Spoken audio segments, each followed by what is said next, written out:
헬라어의 시간을 나타내는 두 가지 단어가 있습니다. 하나는 크로노스입니다.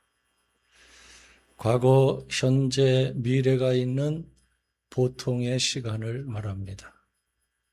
아침, 점심, 저녁, 밤 24시간의 하루 365일 1년의 흐름을 말합니다. 이 크로노스의 시간은 누구에게나 같은 시간으로 오고 같은 시간으로 갑니다. 또 하나는 카이로스입니다. 이 카이로스의 시간은 특별한 시간이고 하나님이 간섭하시는 시간입니다. 의미가 있고 기쁨과 감격이 있고 특별하고 가능성이 있는 시간을 말합니다. 하나님께서 간섭하심으로 어떤 일을 완성하고 성취한 시간을 의미합니다. 우리 인생은 하나님이 개입하시는, 하나님이 함께 하시는 카이로스의 시간이 되도록 해야 합니다. 바울 사도는 예수님을 만난 후에 평범하게 살지 않았습니다. 바울은 평생 선한 싸움을 싸웠다고 말합니다. 우리 함께 오늘 본문 7절 말씀을 다 같이 한 목소리 읽겠습니다. 다 같이 시작. 나는 선한 싸움을 싸우고 나의 달려갈 길을 마치고 믿음을 지켰으니. 과연 바울이 말한 선한 싸움이란 무엇을 의미하는 것일까요? 싸움에는 두 종류가 있습니다. 하나는 상대를 죽이고 망하게 하는 악한 싸움이 있고, 또 하나는 자신도 살고 이웃도 살리는 선한 싸움이 있습니다. 바울은 성령의 감동하심을 받아 성도는 믿음의 선한 싸움을 위해 하나님께 부르심을 받았다고 말합니다. 디모데전서 6장 12절에 보면 믿음의 선한 싸움을 싸우라, 영생을 취하라, 이를 위하여 내가 부르심을 받았고 많은 증인 앞에서 선한 증언을 하였도다 라고 말씀했어요. 바울이 말한 믿음의 선한 싸움은 영원한 생명을 얻기 위한 싸움입니다. 싸움의 승리를 넘어서 영생을 향해 나아가며 하나님께 영광을 돌리는 삶을 의미합니다. 이 믿음의 선한 싸움에서 가장 중요한 것은 과연 싸움의 대상이 누구인가를 아는 것입니다. 여러분, 싸움의 대상이 누구일까요? 이 선한 싸움의 대상은 첫째, 나 자신입니다. 믿음의 선한 싸움을 강조했던 바울의 삶을 살펴보면 그는 가장 치열하게 자기 자신과 싸웠습니다.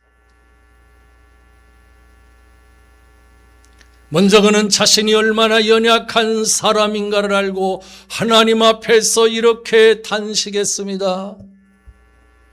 로마서 7장 18절에 보면 내 속 곧 내 육신에 선한 것이 거하지 아니하는 줄 아노니 원함은 내게 있으나 선을 행하는 것은 없노라.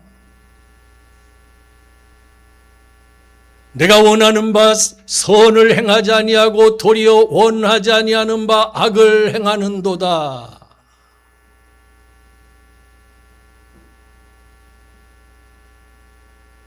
오라 나는 곤고한 사람이로다. 이 사망의 몸에서 누가 나를 건져내랴 라고 탄식했어요. 오늘 여러분은 자신이 원하지도 않는 죄를 지음으로 바울처럼 탄식해 본 적은 없습니까? 예수를 믿고 성령으로 거듭났기 때문에 죄와는 전혀 상관없는 삶을 살고 있습니까? 우리 인간은 불완전한 존재입니다. 성령으로 거듭난 사람일지라도 타락한 본성은 끊임없이 죄를 짓게 만듭니다. 갑자기 교만한 생각이 올라옵니다. 내 약점을 자극하며 유혹합니다. 요한복음 13장 2절에 마귀가 벌써 시몬의 아들 가룟 유다의 마음에 예수를 팔려는 생각을 넣었더라는 말씀처럼 갑자기 든 교만한 생각, 불신앙적인 생각, 부정적인 생각을 경계해야 합니다. 그것은 십중팔구 우리 마음에 마귀가 넣어준 생각이기 때문입니다.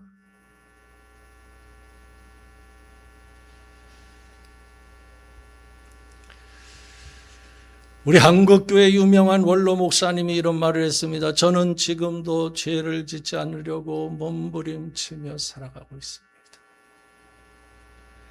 죄를 지을 수 있는 자리를 피하고 끊임없이 올라오는 교만한 생각을 떨쳐버리고 죄를 지을 수 있는 상황에 내몰리지 않도록 철저하게 경계하며 살고 있습니다. 어찌하여 연로하신 노 목사님이 이런 삶을 살고 있는 것일까요? 그것은 인간의 연약함과 죄악의 본성 때문입니다. 성경에 보면 하나님 마음에 맞는 사람 다윗이 간음과 살인죄를 저질렀습니다. 시제자인 베드로는 예수님을 저주하면서까지 3번씩이나 부인하는 죄를 지었습니다.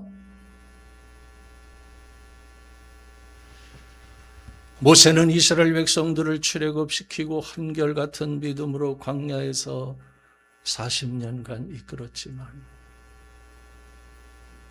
인생 말년에 순간적으로 교만한 생각과 분노를 참지 못해 화를 내며 지팡이로 반석을 2번 내려침으로 하나님의 영광을 가리었습니다. 그로 인해 민수기 20장 12절에 보면 네가 나를 믿지 아니하고 이스라엘 자손의 목전에서 내 거룩함을 나타내지 아니한 고로 너는 이 회중을 내가 그들에게 준 땅으로 인도하여 드리지 못하리라. 하나님께서 모세에게 말씀하셨어요. 이처럼 아무리 믿음이 좋은 사람도 자기를 쳐서 복종시키지 않으면 언제 어느 때 죄를 범할지 모르는 것이에요.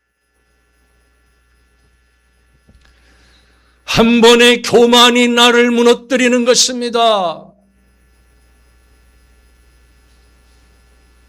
한 번의 분노가 나를 망하게 하는 것입니다. 한 번의 죄악이 내 인생을 파괴하는 것입니다.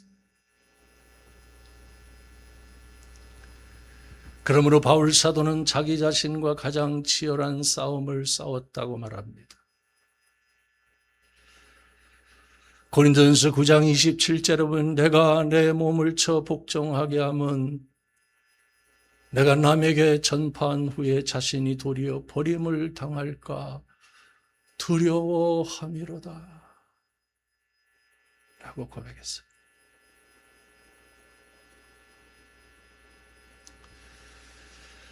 그뿐만 아닙니다. 바울 사도의 선한 싸움은 날마다 죽는 싸움이었습니다. 고린도전서 15장 31절에 보면 나는 날마다 죽노라 라고 말했어요. 그런데 놀라운 것은 불교에서도 날마다 죽는 연습을 하고 있다는 사실 혹시 여러분 알고 있습니까? 불교에서 날마다 자기 고행을 통해서 죽는 연습을 하면 득도할 수 있다고 말합니다. 양보하고 희생하고 포기하고 욕심내지 말고 날마다 죽는 연습을 하면 해탈할 수 있다고 말합니다. 그것이 바로 불교의 가르침인 것이죠. 그렇다면 과연 불교와 기독교의 차이점이 무엇일까요? 기독교는 스가랴 4장 6절에 이는 힘으로 되지 아니하며 능력으로 되지 아니하고 오직 나의 영으로 되느니라고 말씀한 것처럼 고행으로 인간의 노력으로는 안 된다는 것입니다. 바울이 나는 날마다 죽노라 라고 고백했던 것은 내 힘으로는 안 된다. 오직 은혜로만 되는 것이다. 십자가로만 가능한 것이다. 오직 성령의 능력으로만 선한 싸움에서 승리할 수 있다고 고백한 것입니다.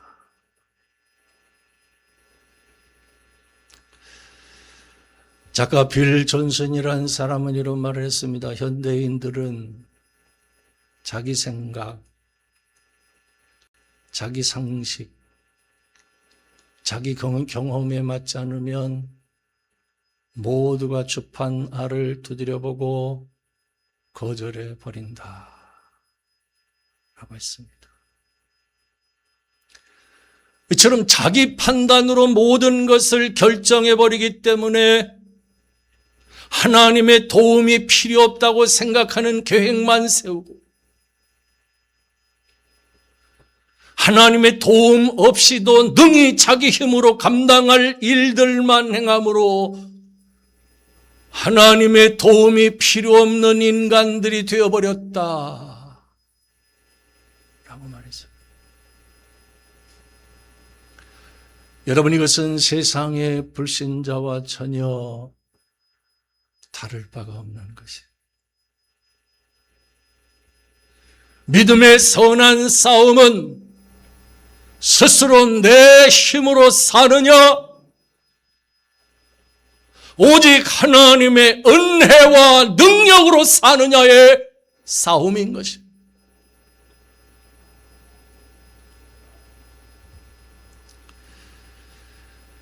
이런 이야기가 있습니다. 한 어린아이가 마당에 있는 큰 돌을 옮기려고 했습니다. 두 손으로 밀어보고 발로 차보기도 하고 온몸에 힘을 다 써보았지만 돌은 꿈쩍도 하지 않았어요. 그 모습을 지켜보던 아버지가 다가와서 물었습니다. 아들아, 최선을 다했니? 네, 아빠, 있는 힘을 다 썼어요.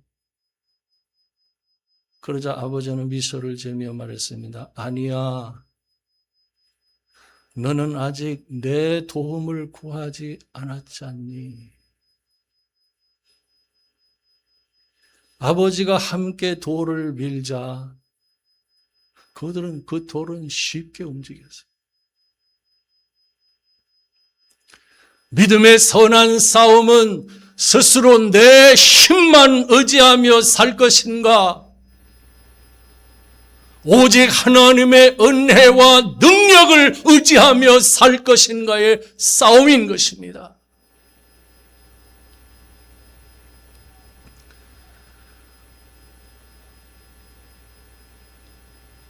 되게 사람들이 가장 힘들어하는 것이 있습니다. 그것은 나와는 전혀 상관이 없는 성도, 이름도 알지 못하는 사람들이 아니라 가장 가까운 사람들과의 관계에서 받는 스트레스와 상처 때문에 힘들어합니다. 가장 사랑하는 가족인데 자꾸 상처를 받아요. 가족끼리 서로 돕고 행복하며 살면 좋겠는데 자꾸 스트레스를 줘요.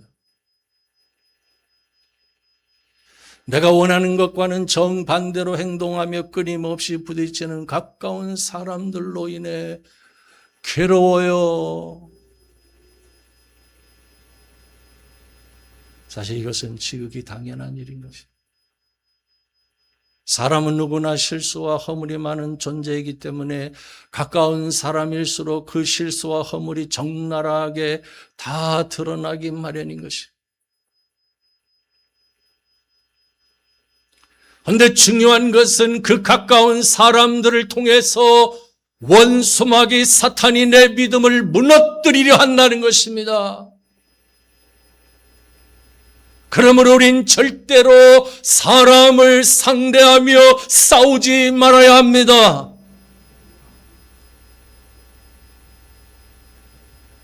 에베소 6장 12절에 우리의 씨름은 혈과 육을 상대하는 것이 아니요 통치자들과 권세자들과 이 어둠의 세상 주관자들과 하늘에 있는 악의 영들을 대함이라 하고 했습니다. 그러므로 사람을 상대로 싸우려고 하면 그는 백전백패하는 것이에요. 가장 가깝고 사랑하는 사람들이 서로에게 돌이킬 수 없는 상처만 주게 되는 것이에요.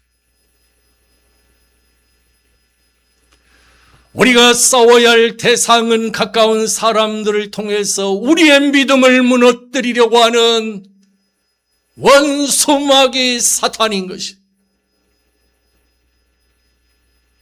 그러므로 우리는 가까운 사람과 부딪히며 상처를 받을 때마다 오히려 그 가까운 사람을 축복해야 합니다. 더 많이 그 사람을 위해서 기도하고 축복하고 사랑해야 하는 것입니다.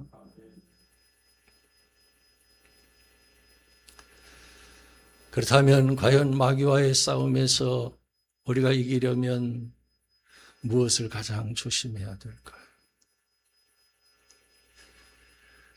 모든 사람은 분노의 약점을 가지고 있습니다. 바울은 성령의 감동하심을 받아 분노할 때 마귀가 틈을 탄다고 말했습니다.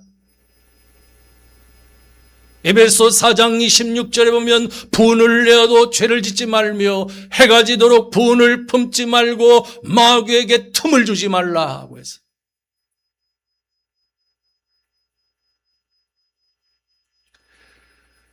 예전에 교회에서 부흥회를 하면 부흥 강사 목사님들이 가장 강조했던 말이 있었습니다.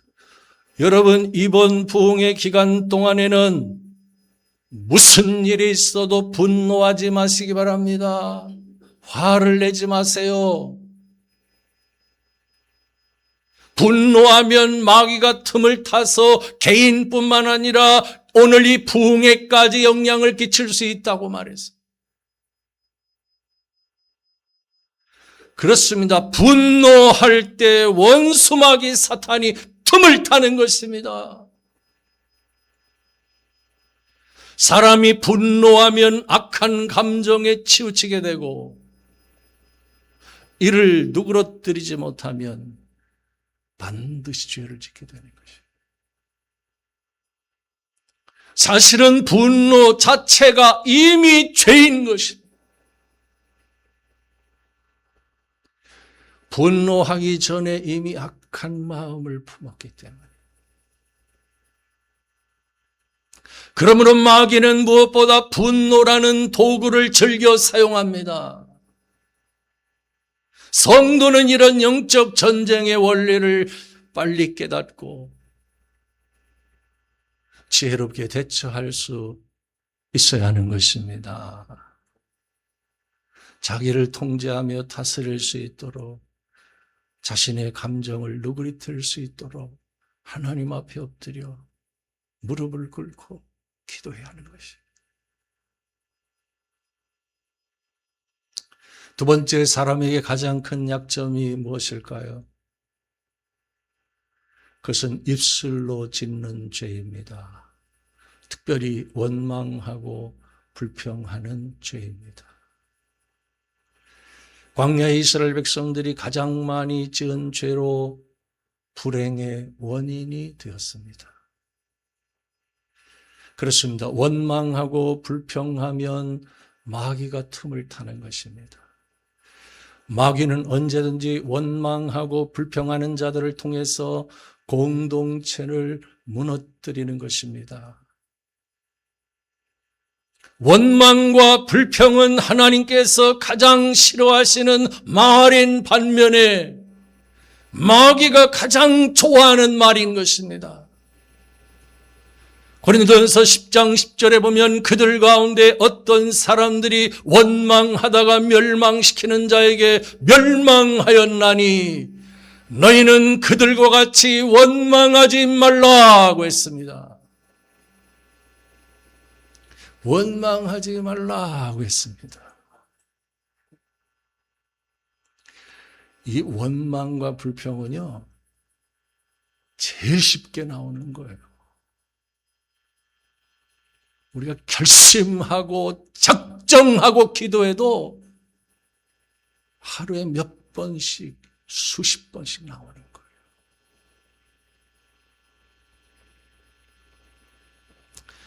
신약성경 27권 중 바울이 기록한 것이 13권인데 특별히 에베소 4장 25절과 고린도전서 10장 10절에 마귀가 틈을 타지 못하도록 항상 경계해야 할 것이 바로 분노와 원망과 불평이라고 강조해 주고 있는 것입니다.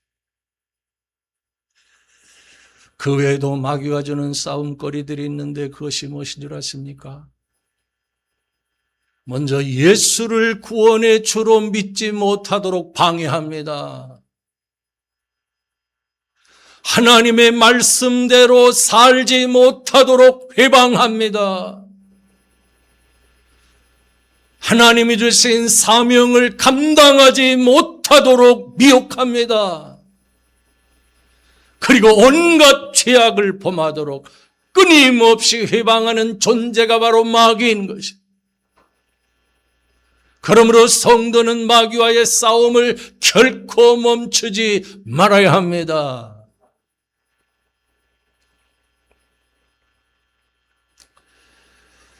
세 번째, 가장 중요한 것은 내 곁에 계신 하나님께서 도와주신다는 것이에요. 우리 함께 본문 17절과 18절도 다 같이 한번 읽겠습니다. 17절과 18절 시작. 주께서 내 곁에 서서 나에게 힘을 주심은 나로 말미암아 선포된 말씀이 온전히 전파되어 모든 이방인이 듣게 하려 하심이니 내가 사자의 입에서 건짐을 받았느니라. 주께서 나의 모든 악한 일에서 건져내시고 또 그의 천국에 들어가도록 구원하시리니 그에게 영광이 세세 무궁토록 있을지어다. 아멘. 여기 보면 하나님께서 친히 바울 사도를 도와주신 일들을 열거하고 있습니다. 먼저 앞에 것은 이미 하나님께서 도와주신 것들로 바울이 선포한 말씀이 온전히 전파되어 모든 이방인이 듣게 하셨고 또한 사자의 입에서 건짐을 받았다 라고 말했어요. 이것은 이미 하나님께서 도와주신 일들이에요. 다음은 앞으로도 하나님께서 도와주실 것이라는 믿음을 갖고 있었는데 모든 악한 일에서 건져내시고 또한 그의 천국에 들어가도록 구원하시리라. 구원하실 것이라. 오늘 우리에게 이런 믿음이 있어야 합니다. 과연 하나님께서 도와주시지 않았다면 우리 산돌교회가 이만큼 세워질 수 있었겠습니까? 교회도 가정도 개인도 다 하나님의 도우심이 있었고 오늘 현재도 변함없이 하나님이 도와주시고 앞으로도 하나님께서 도와주실 것입니다. 왜냐하면 우리 모두는 하나님의 자녀이고 하나님께서는 우리의 아버지이시기 때문입니다.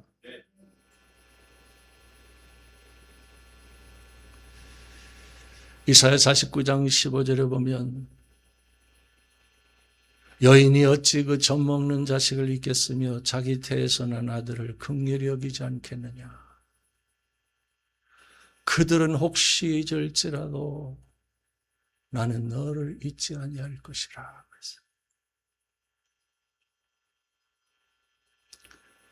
젖먹이 자식을 돌보는 부모는 혹시 그 자녀를 잊을지라도 하나님께서는 우리를 절대로 잊지 않으신다는 거예요.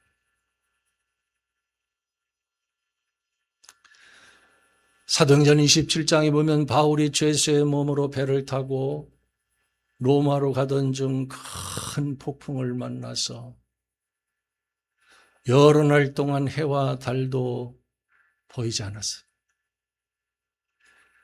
배 안에 있던 모든 사람들은 살 소망을 잃어버렸습니다. 그때 하나님의 사자가 바울에게 나타나 말합니다. 두려워하지 말라. 내가 가이사 앞에 서야 하겠고 또 하나님께서 너와 함께 항해하는 자를 다 내게 주셨느니라. 결국 배는 파손되었지만 배 안에 있던 276명 모두가 살아났습니다. 그뿐만이 아닙니다. 구조를 받은 멜리데 섬에서 불 속에서 나온 독사에 물리고도 죽지 않는 기적과 열병과 이질에 걸린 주장 보블리오의 부친에게 바울이 안수하여 그 병을 낫게 하고 그 섬의 모든 병든 사람들이 와서 고침을 받는 기적을 통해 멜리데 섬 전체가 구원을 받는 놀라운 역사가 일어났습니다. 그렇습니다. 예나 지금이나 하나님께서는 당신이 택하신 자녀들을 반드시 구원해 주시는 것입니다. 극한 위기 상황에 처할수록 놀라운 기적을 베푸시며 전화위복의 은혜를 부어 주시는 것입니다. 그러므로 성도는 하나님의 도우심에 대한 확신을 가져야 합니다. 과거에도 도와주셨고 현재도 도와주시고 미래에도 도와주실 것이라는 믿음을 갖고 살아야 합니다. 하나님께서는 언제든지 그 믿음을 통해서 일하시며 역사하시는 것입니다.